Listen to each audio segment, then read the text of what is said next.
where they had the spirits that had materialized, they photographed them, and then they had paintings made of them. And there was probably about maybe 100 of those around the place. Sort of like a shrine? Yeah, and underneath there was a little altar where you have incense and things that they would use in their prayer sessions and things like that, devotions to certain spirits.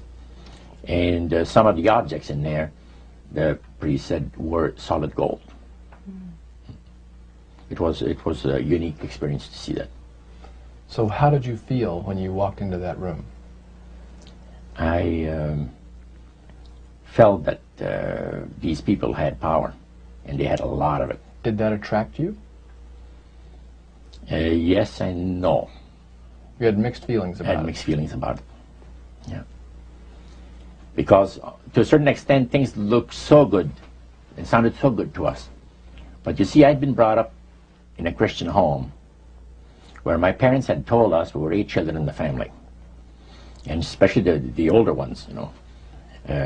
My dad says, well, you know, if you get involved in wrongdoing, you're going to have to pay the price.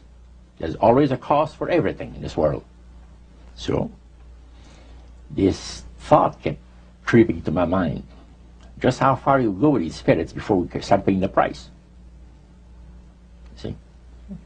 Yeah. So it made you just a little bit nervous. Oh, yes. But yet you kept going back. Oh, there was no way out. Because that's what we're told. You knew at that time. Yeah. So you were moving forward more on fear. More on fear, yes. Because the high priest said that the master had special plans for us in our lives. And that no one ever went into this society unless they were invited by the spirits. See, so that was made very clear. And he also expressed to us the danger, explained to us the danger of going against the will of the spirits. And he mentioned about this one man and his wife that live in a fireproof building in Montreal.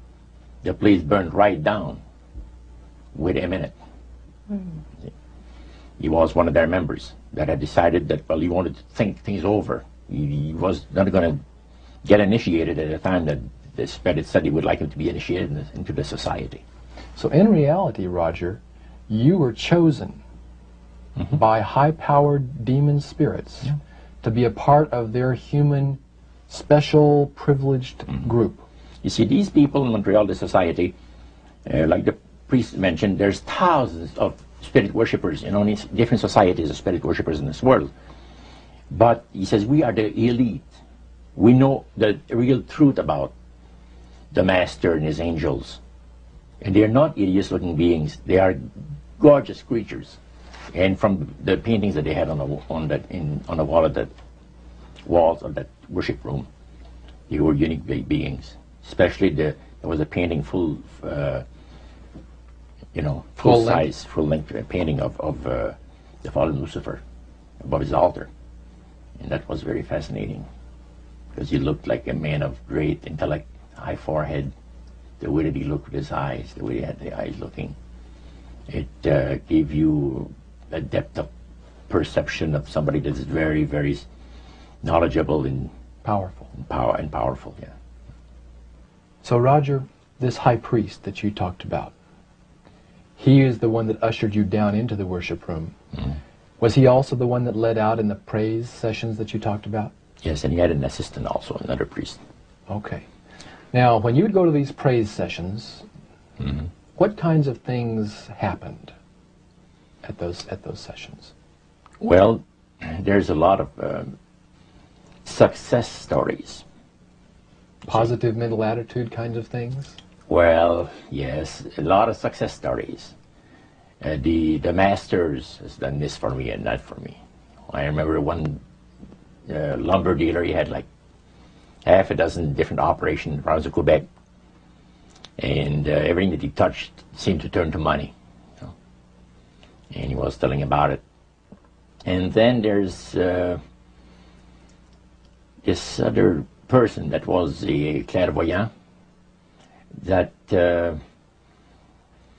would work only for the wealthy people, only for the super wealthy.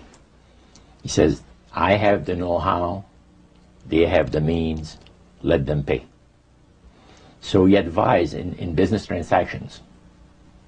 They would come to him and say, listen, I look at this deal that I might get, you know, this factory or whatever it is, because this person was interested in industrial real estate, see. And he would talk to the spirit, and then the spirit was audible to him. See, you could hear the spirit talk to him, but the man did not hear. So the spirit was telling the clairvoyant what, well, he called himself an astrologer, reading the moons and the stars, and, you know. Now, what was the term you used for his title, this man? Clairvoyant. Clairvoyant. Oh, clairvoyant. Clairvoyant. Okay. Yes, and it was interesting. This person stood up and says, I had a nice little experience last week. And he says, the master, he says, they take care of you. This lady and her husband brought him, to this astrologer, a bundle of money. They said, this is the deal that you... And he works at only on percentages. Only on percentages. He doesn't work for set amounts of money. Only percentages of what the people are going to make. So he said, they brought me a substantial amount of money. And they were very happy with it, and I thought it was very reasonable. But then my guide, spirit, says, ask them when they're going to give you the other $1,700 that is really yours. And he says to the folks, I would like to know now, before we leave here, when will you have the $1,700 to give me? That makes up my part of, you know, rightful part of the deal.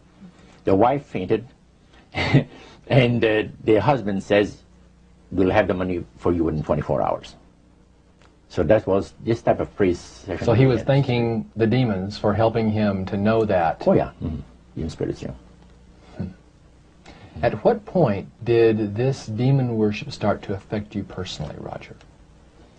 Well, it wasn't too long that the priest mentioned to us that the time had arrived for us to start trusting the spirits and give the spirits a chance to work for us.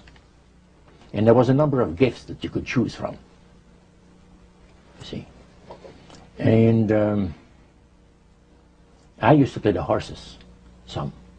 Not knowledgeable at all. I used to go to those bookies, you know, play the horse every so often. But I said, hey, I would like to be able to, for the spirit to instruct me on the numbers and the name of the horses that's going to win, you know, at Belmont or some other racetracks like that, make myself a little money.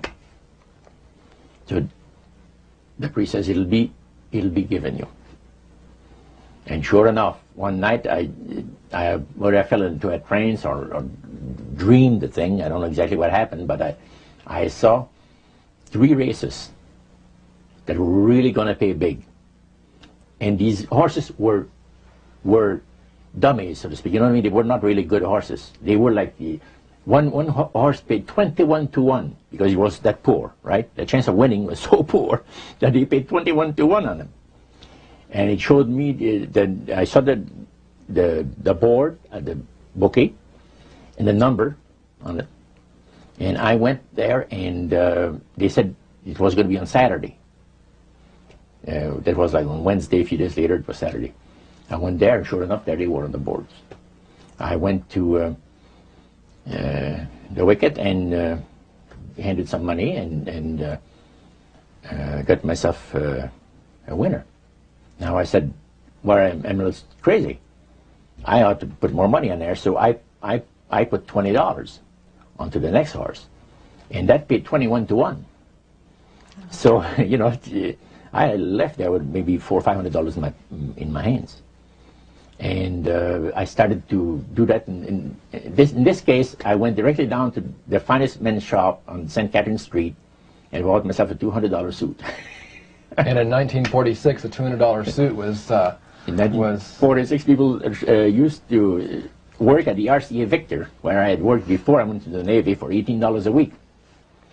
And the good earners were $75 to $50 to $75 per week, you know, for labor. So the demon spirits looked on you so favorably, they began to help you win in your gambling. Then I went to other bookies, you see.